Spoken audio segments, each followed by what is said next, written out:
Hi everyone, today we'll talk about how to fix or how to solve the problem of Plato app. We click on settings.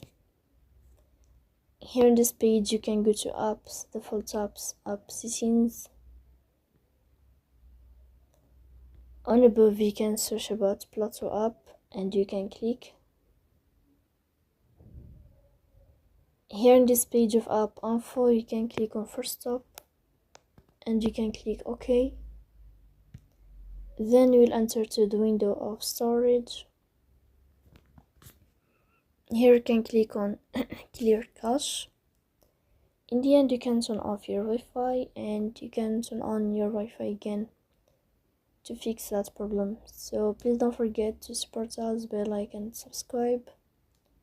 See you next time in another video, and thank you for your attention and your watching.